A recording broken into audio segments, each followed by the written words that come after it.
To get started with this project, I already had Manifold, but I had an older version. So what I did was I went to the Release 9 downloads and then went to the Release 9 Edge portable release. So you can click on this and it's a 30 megabyte download. I'm not going to bother doing that right now because I already did. If I go into my downloads folder, you can see here is Manifold. I can right click. You can see it's a 31 megabyte file, and I'll just open that with File Explorer. And inside here is a zipped up package of the Manifold files, and I'll just come in here and say C Manifold. You can see I already have Manifold in here, but I'm just going to paste it in. I'll replace everything. So that's done, and I can click on Manifold. And of course, Windows is going to ask me if I really want to run it. I said yes. Let's quit out of this and then click this one more time.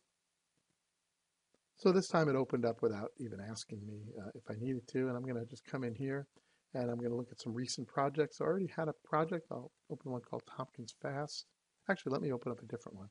I'll open up just the Tompkins data set, and here's a map of Tompkins County, and I can zoom in to a portion right over here, and you can see, we go in a little bit closer, we have buildings and parcels and other data. So I can come back and I'm going to just zoom to the city of Ithaca. And if I zoom in a little bit closer, and then a little bit closer still, now all of a sudden you see the trees pop up. So I've created some symbology as well as scale dependency. And there's the ability in Manifold, of course, to perform different kinds of transformations, to do geometric, to work with geometries.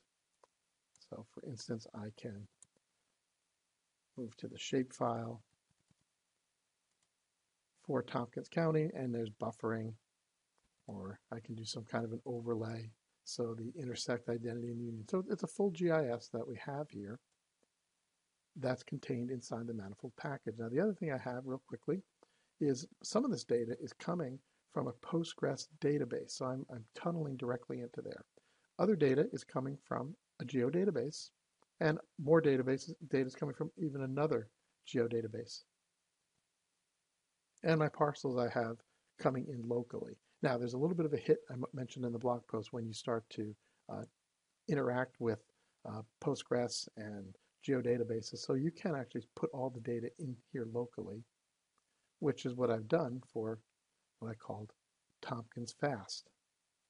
Open this up, and this is the same data, but instead of tunneling into Postgres and other data sets, I'm just looking directly inside of Manifold. And of course, we're streaming in data from OpenStreetMap. I also mentioned that I had used port forwarding in my Xfinity Comcast account. So I'm just going to go into ipchicken.com, and that tells me what my IP address is. And now I can go into my command prompt, and this is where I will run the Manifold server command, and I give it, this is the address that my port forwarding gave me, even though I have a different address that the world sees. So I'm going to use that map component called Tompkins Map. So let's run this, and what we see now is it's loaded, it's running, and I'm going to come in here and go to the 10.0.0.191.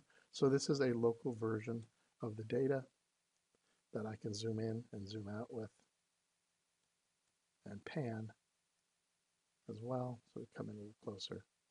And you can see there's a little bit of a lag here. What I'm going to do in just a moment is I'm going to go to another computer and we will access this using the actual IP address. But I just wanted to show you that this is all it really took in order to get the web map running on my little laptop that's connected to my home internet connection. So I'll see you in just a second back on a computer that's outside of my gateway.